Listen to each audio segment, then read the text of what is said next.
So happy Election Day, everybody.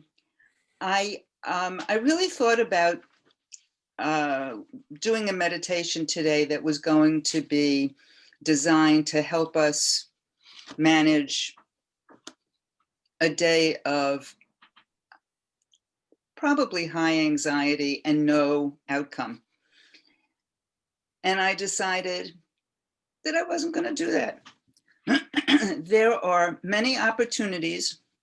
If any of you are feeling a need for a guided meditation that is going to help you settle and calm and resource yourself, and you don't know where to find them, email me. I'll send you a bunch of links.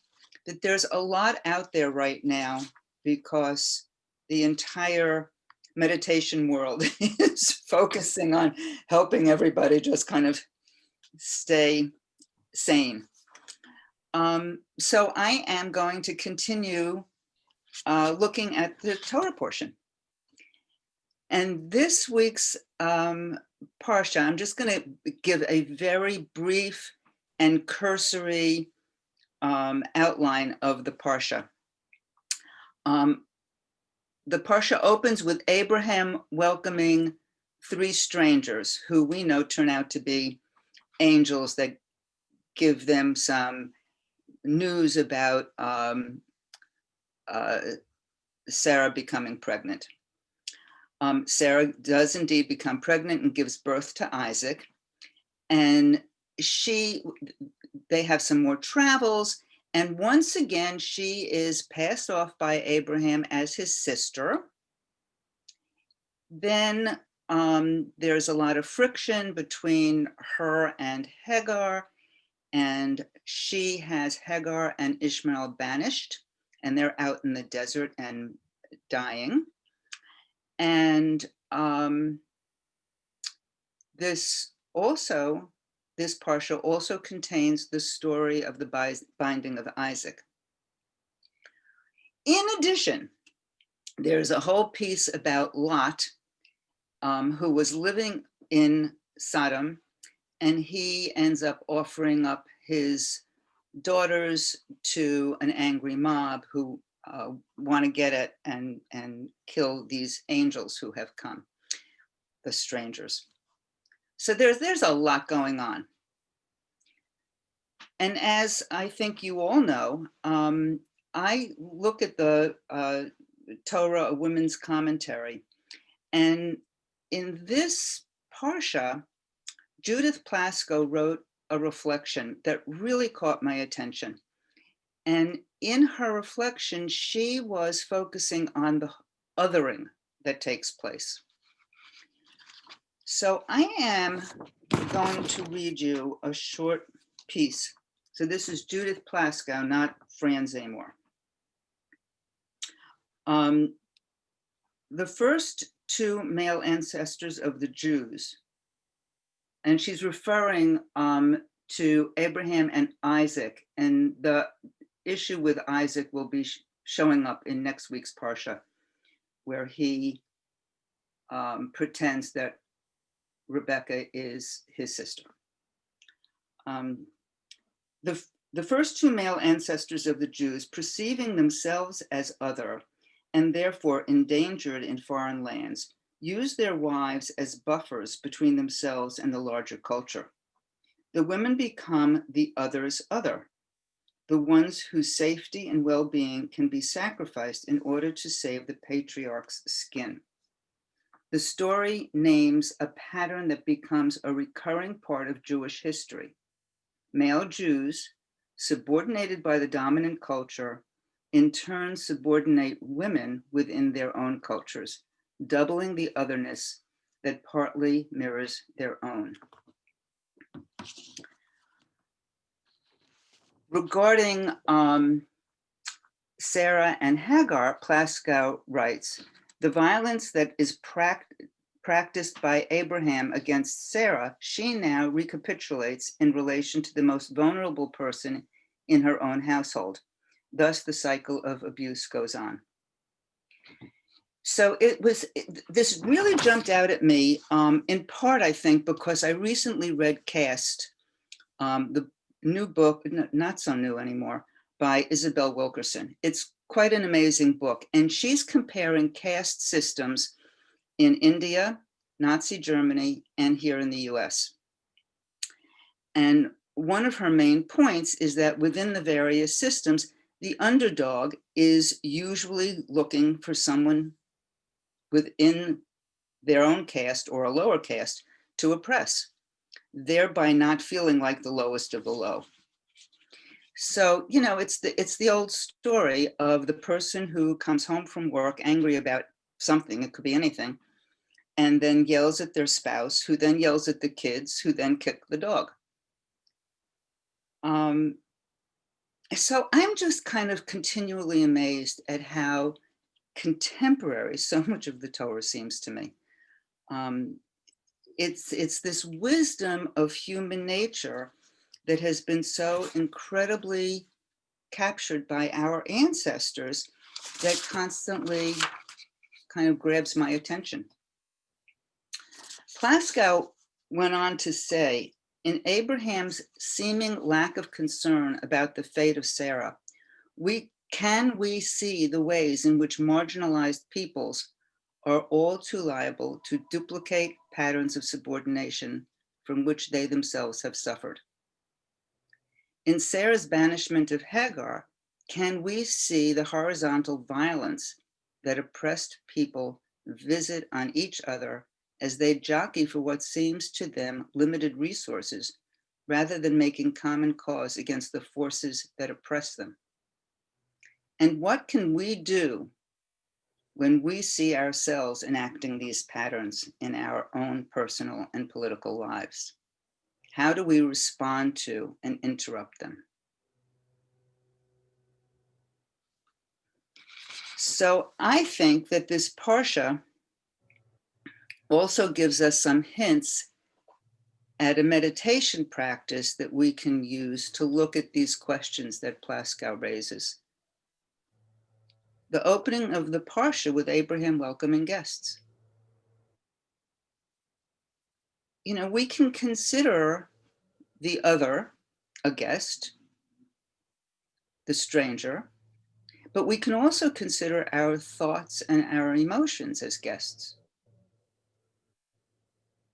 When we can be open and hospitable, if you will, we can welcome everything. And one way to develop this attitude is by taking the time to sit and to be, allowing whatever arises to be accepted without judgment. It doesn't mean acting on it necessarily, but accept the thoughts, accept the feelings. Gentle curiosity. It's a phrase that I've used before. If we can do this, then maybe when we open our eyes, we can see what's real and true. And like Hagar, see the well of water that was in the desert. So let's sit. I invite you to make sure that you're really comfortable in your chair or cushion, feeling supported.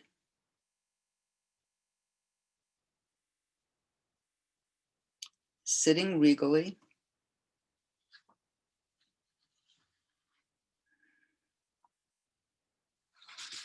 And taking a few nice, deep cleansing breaths.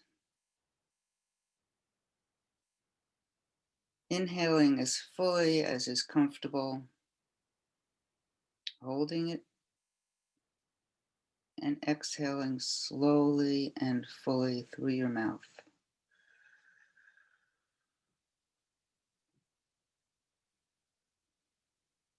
And doing that twice more.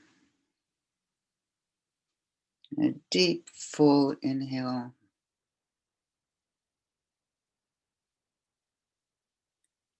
And a slow and complete exhale.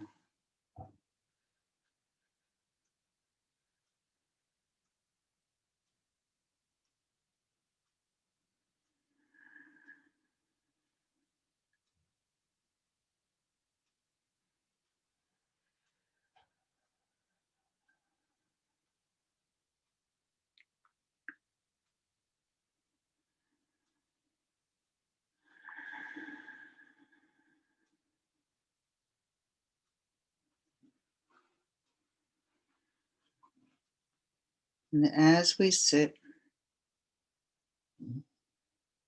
hopefully our bodies and our minds will relax.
So as you are coming back to the room, I'm going to share a Rumi poem, The Guest House. This being human is a guest house. Every morning a new arrival. A joy, a depression, a meanness, some momentary awareness comes as an unexpected visitor. Welcome and entertain them all, even if they are a crowd of sorrows who violently sweep your house empty of its furniture. Still, treat each guest honorably. He may be clearing you out for some new delight. The dark thought, the shame, the malice, meet them at the door laughing and invite them in. Be grateful for whoever comes, because each has been sent as a guide from beyond.